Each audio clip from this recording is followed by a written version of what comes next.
biasa gitu. Gregeten. Umur tambah 6 ya, Mas? Tambah 6. Alhamdulillah Mas tambah 6 yakin. Monggo, Pak.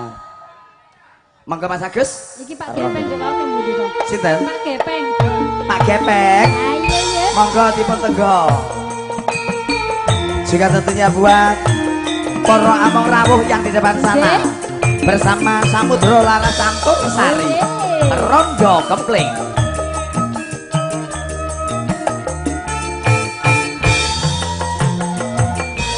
Pak Gepeng. Monggo. Ndak pundi Mbak Ayu badhe tindak pundi? Jalan-jalan, Mas. Katingaren tindak wae ora numpak taksi.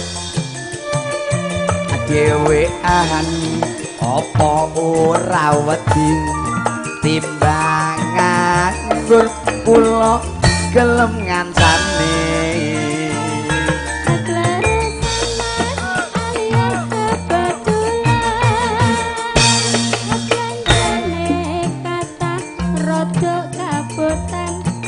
Abot tenan nek purun enggal rencange terus katakan omah mangke kula dijeti to Mas tenan ya tenan ngapusi aman ora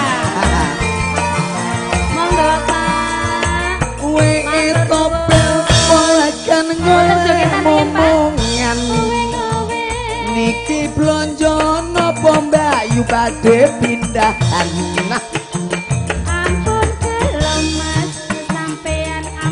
jiwa kula rondo anyaran ditinggal lunga awan-awan lunga blonjo ning pasar paing owe rawan rondo kanggoku ora patek penting neng Semarang Mas tuku gelang apa anteng-anteng aja Sumarang nadyan rondo dijamin kempling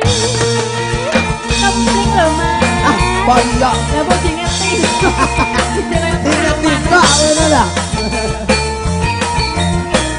Samudra Larang Campur Sari Indonesia pimpinannya sapa iki Mas pimpinannya Kang Tewel Kang Tewel nggih tengah jam mriku ya tekan jam mriku wae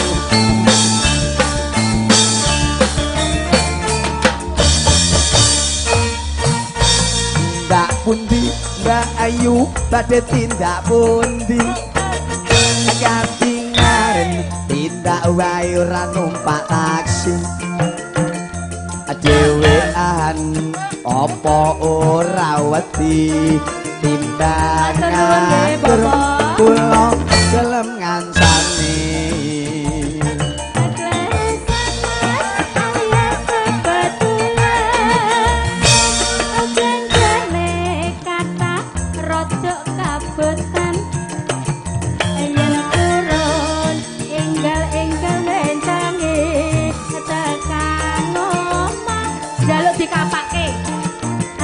Kek kopi. Kene kopi. Heeh.